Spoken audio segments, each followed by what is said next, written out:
لیکن دوستو اس cease fire کے افیکٹو ہوتے ہی یعنی 19 جنوری کی دوپہر جب حماس نے تینوں خواتین کو ریڈ کراس کے حوالے کیا تو یہاں ایک بات نوٹ کرنے والی تھی، وہ یہ کہ حماس فائٹرز اپنے رینجر گرین اولیو یونیفارمز میں درجنوں کی تعداد میں بلکہ سینکڑوں میں چاروں طرف موجود تھے۔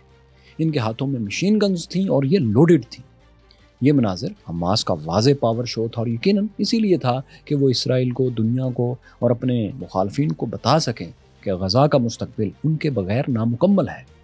وہ بتا رہے تھے کہ 15 ماہ کی مسلسل بمباری بھی ان کا آرگنائزیشنل سٹرکچر نہیں توڑ سکی، نہ ہی یہ حملے ان کے military command and structure system کو تباہ کر سکے۔ اسرائیل نے تمام ٹنلز کو تباہ کرنے کا دعویٰ کیا تھا اور کہا تھا کہ انہوں نے تنظیم کی طاقت ہی ختم کر دی ہے۔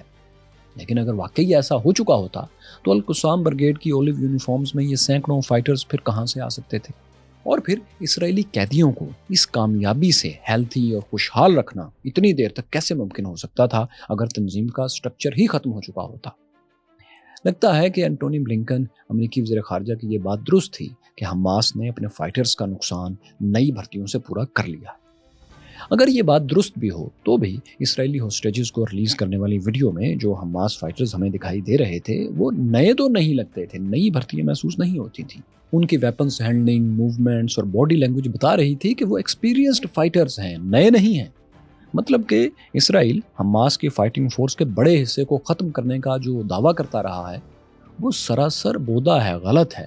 جو بائیڈن کی امریکن سابق پریزیڈنٹ کی بیکنگ سے IUF نے زیادہ تر عام لوگوں اور خواتین ہی کو نشانہ بنایا ہے، حماس والوں کو بہت کم نشانہ بنایا ہے۔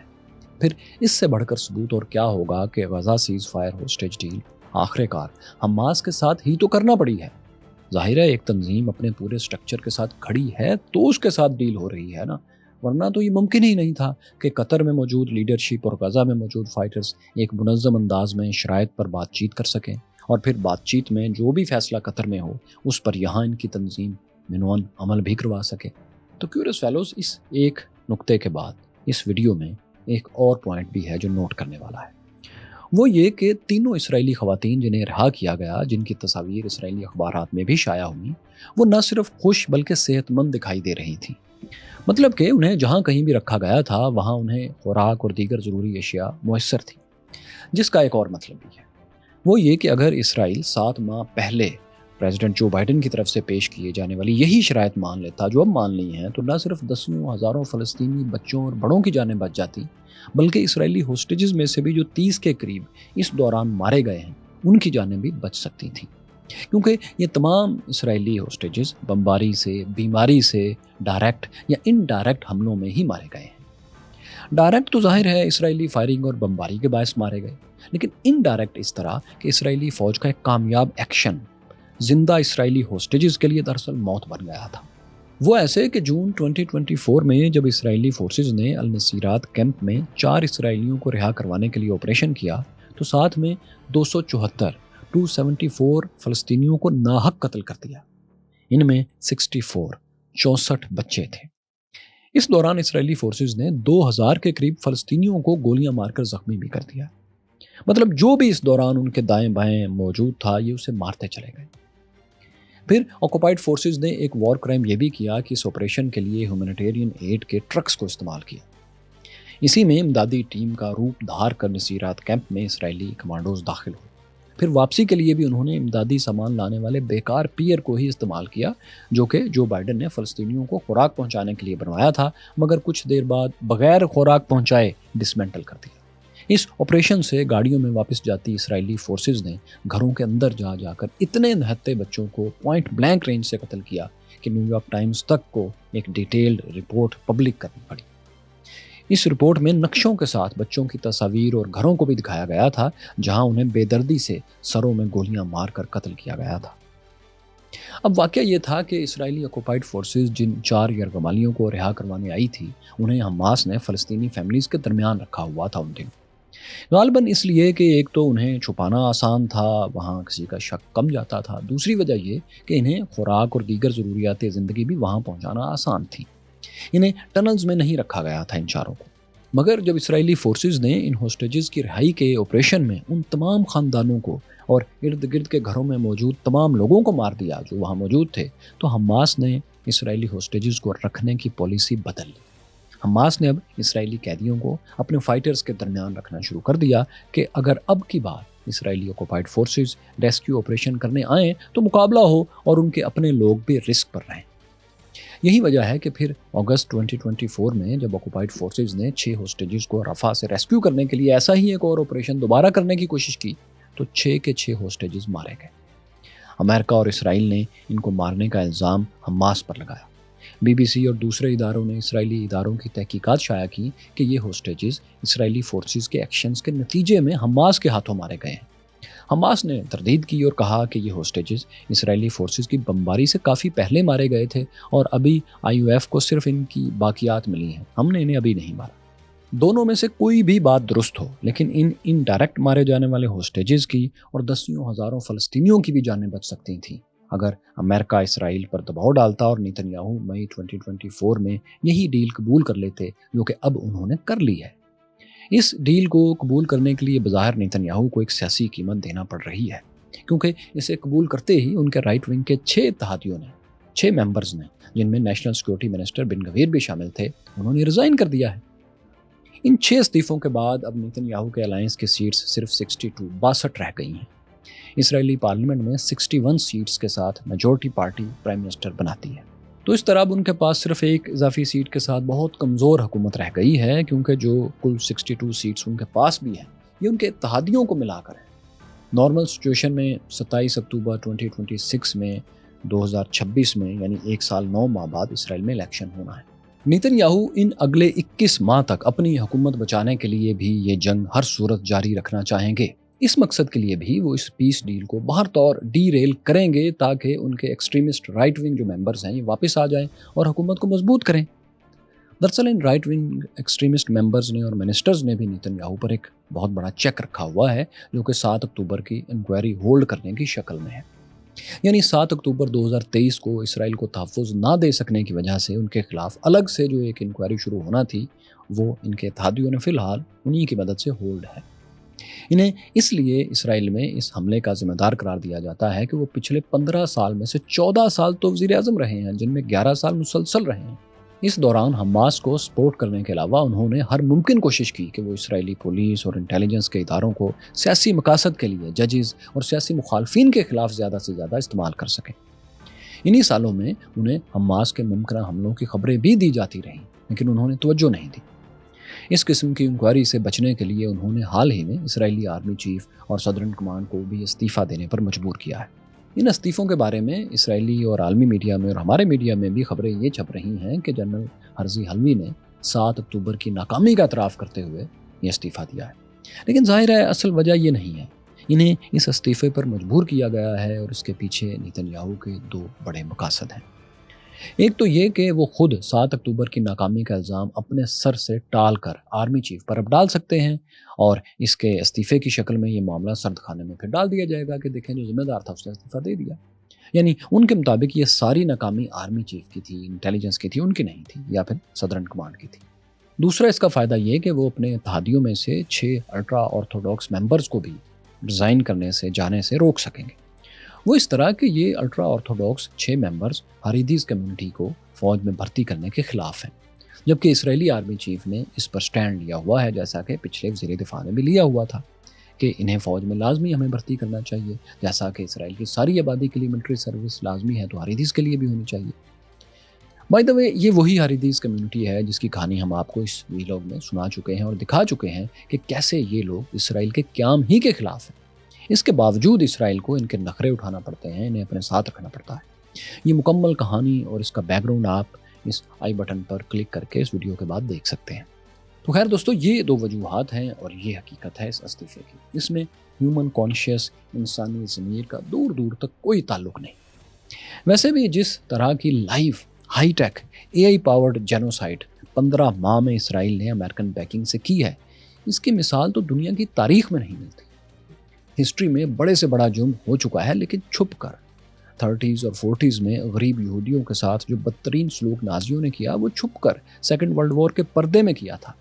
دنیا کو تو یہ سب تب پتہ چلا جب جنگ ختم ہو چکی تھی، ہٹلر خودکشی کر چکے تھے، جبکہ غزہ میں یہی سب لائیو ہو رہا ہے۔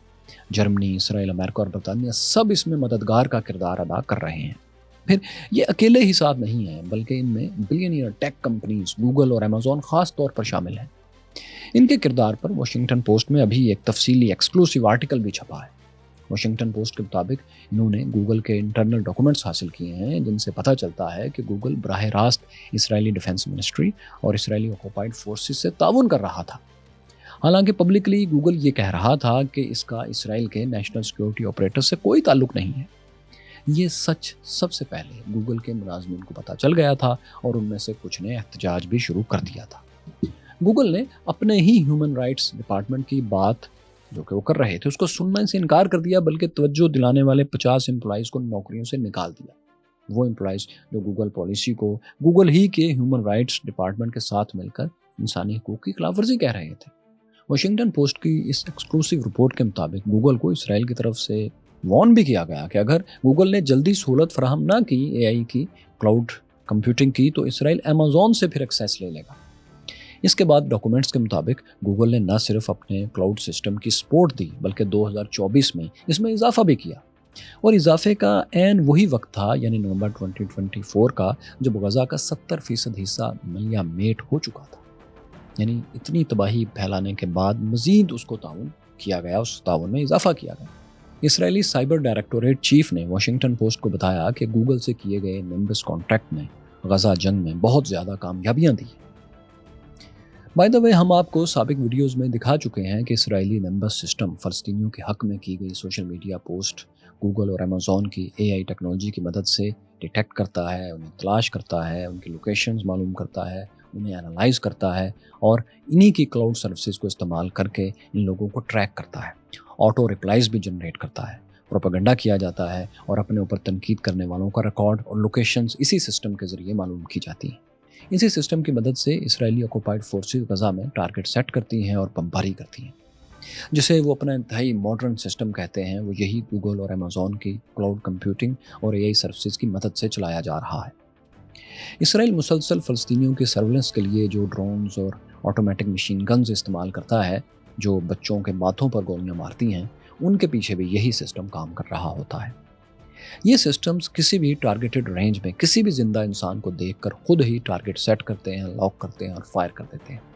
یہ سارا سسٹم پچھلے کچھ برس میں اسرائیل نے واشنگٹن پوسٹ اور دوسرے اخبارات کے مطابق گوگل اور امیزون کی مدد سے ڈیولپ کیا ہے۔ اس کی 4 سال پہلے کاسٹ $1.2 بلین تھی، 1 ارب 20 کروڑ ڈالرز۔ واشنگٹن پوسٹ کے مطابق اب یہ ملٹی بلین ڈالر پروجیکٹ بن چکا ہے، جس کو ظاہر ہے اسرائیل ایکسپورٹ بھی کرے۔ دوستو، یہی وہ سسٹم تھا اور اربوں ڈالرز کے منافع تھے جن پر بہت سے گوگل ملازمین کے ضمیر بے چین ہوئے اور انہوں نے احتجاج کیا۔ ان سب کو نوکریوں سے نکال دیا گیا تھا۔